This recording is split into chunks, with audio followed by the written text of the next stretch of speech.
sesat pikir Dhanil Anzar tentang Prabowo dan Rizik. Dilansir dari Kompasiana.com.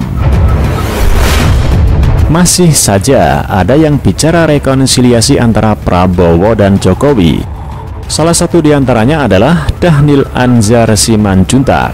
Tanpa rekonsiliasi, seolah bangsa dan negara Indonesia dalam bahaya. Kalau rekonsiliasi dilakukan saat-saat menjelang pengumuman hasil penghitungan suara oleh KPU, anggapan itu bisa diterima. Pasalnya, saat itu bangsa kita tengah berada dalam situasi darurat. Di satu sisi, KPU yakin bahwa proses pemilu sudah benar, tidak ada yang perlu dirisaukan. Tapi di sisi lain, sekelompok pendukung paslon 02 seolah terus menabuh genderang perseteruan dengan KPU. Ancaman akan adanya people power pun sempat menjadi perdebatan di kalangan masyarakat cukup lama. Sekarang, isu rekonsiliasi diungkit lagi. Juru bicara Ketua Umum Partai Gerindra Prabowo Subianto, Dhanil Anzar Simanjuntak, menyinggungnya kembali melalui akun Twitter pribadinya. Bagi Dhanil, salah satu bagian dari rekonsiliasi politik pasca Pilpres 2019 adalah pemulangan Ketua Front Pembela Islam (FPI) Rizik Syihab ke Indonesia. Kendati hal itu disebutnya sebagai pendapat pribadinya, namun tanpa pembicaraan di kalangan Gerindra maupun pendukung pasangan Prabowo Sandi, mustahil hal itu akan muncul tiba-tiba di dalam pikiran Dhanil. Ini pandangan pribadi saya.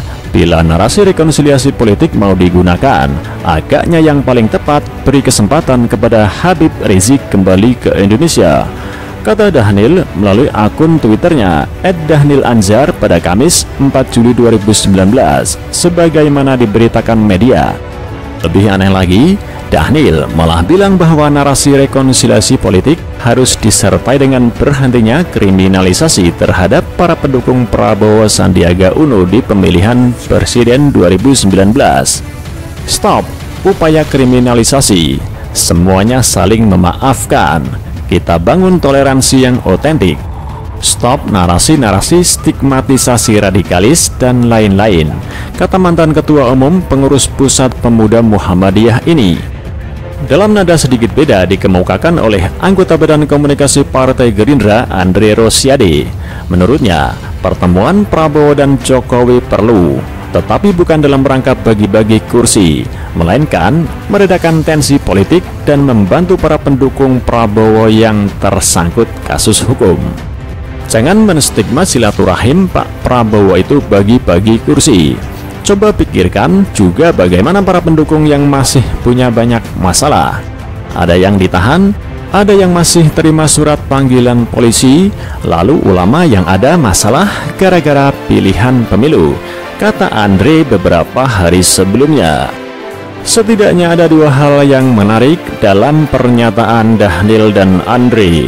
Pertama, pendukung Prabowo Sandi yang diproses secara hukum masih saja dipersepsi sebagai tindakan kriminalisasi, padahal tindakan yang mereka lakukan jelas-jelas dilarang oleh undang-undang. Kasus chat mesum yang memaksa Rizik Syihab kabur ke Mekah misalnya, walaupun kasusnya sudah dihentikan sejak tahun lalu, serta penghinaan yang dilakukannya terhadap Pancasila dan Presiden pertama RI, Soekarno, masih saja dianggap kriminalisasi. Demikian pula kasus Ahmad Dhani, Egy Sujana, dan Kiflan Zain juga terus diungkit seolah proses hukum atas diri mereka dilakukan polisi secara suka-suka. Sama sekali tidak dipedulikan bahwa tindakan Rizik Syihab dan kawan-kawannya nyata-nyata melanggar hukum positif. Kalau pandangan ini terus-menerus digaungkan, jangan-jangan nanti pencuri ayam, pembunuh, dan koruptor yang kebetulan mendukung Prabowo Sandi apabila tertangkap tangan misalnya juga disebut kriminalisasi. Kedua, terus saja dibangun persepsi bahwa tanpa adanya rekonsiliasi maka situasi negara ini tetap rawan. Pemerintahan Jokowi Ma'ruf akan mandek, rakyat tidak bisa hidup tenang. Tidak disadari bahwa persepsi semacam ini mengandung makna buruk terhadap Prabowo Sandi. Prabowo Sandi dikategorikan sebagai pribadi-pribadi jahat yang pasti mengganggu, menjadi troublemaker dalam kehidupan bangsa dan bernegara. Mereka tidak sadar bahwa anggapan semacam itu sama sekali tidak memberi nilai positif bagi Prabowo Sandi. Kalau saja Dhanil dan Andre mau berpikir jernih, mereka semestinya sadar bahwa perubahan sikap Prabowo terhadap hasil Pilpres merupakan tanda bahwa dirinya tidak seburuk anggapan Dhanil dan Andre. Keputusan Prabowo menggugat hasil Pilpres di MK kendati kala semestinya dipahami juga bahwa Prabowo lebih percaya pada proses hukum ketimbang tindakan inkonstitusional. Tidak bersemangatnya Prabowo untuk bertemu dengan Jokowi tentu saja bukan tanpa alasan. Boleh jadi Prabowo berpendapat bahwa pertemuan antara dirinya dengan Jokowi bukan lagi peristiwa penting, sudah tidak memiliki nilai menurunkan tensi politik, karena saat ini memang sudah tenang, terutama di kalangan akar rumput, masyarakat luas sampai ke desa-desa. Bahwa masih ada yang merasa tensi politik tinggi bisa saja benar, tetapi itu terbatas di kalangan orang tertentu saja, seperti Dhanil dan Andre misalnya, atau para pendukung yang masih belum bisa move on. Kemungkinan besar pandangan seperti inilah yang mendasari pemikiran salah seorang ahli hukum tata negara, Margarito Kamis, ketika menanggapi isu rekonsiliasi. Bagi Margarito, saat ini sudah tak perlu lagi ada rekonsiliasi. Rekonsiliasi apa? Apanya yang mau direkonsiliasi? Semua sudah jelas, sudah ada yang menang dan diputuskan, kata Margarito saat dihubungi FIFA Kamis 4 Juli 2019. Saat ini, kata Margarito, sudah tak ada lagi yang perlu ditakutkan. Suasana dalam negeri sudah normal.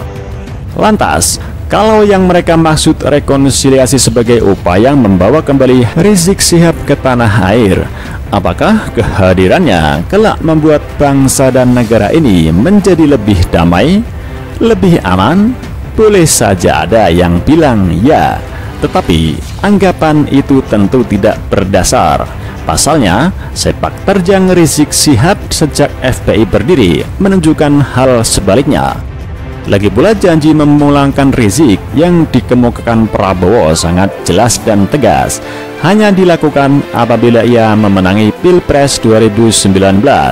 Ini artinya, dengan kekalahan gugatannya di MK, maka dengan sendirinya janji memulangkan Rizik Syihab batal, bukan?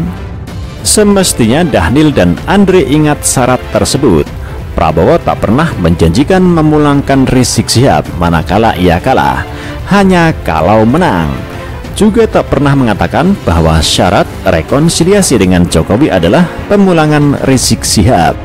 Bisa jadi Prabowo menilai akan lebih baik kalau Rizik tetap berada di Mekah, biar dia menggunakan waktu lebih banyak untuk merenungkan makna kehidupan dengan sering-sering umroh dan naik haji.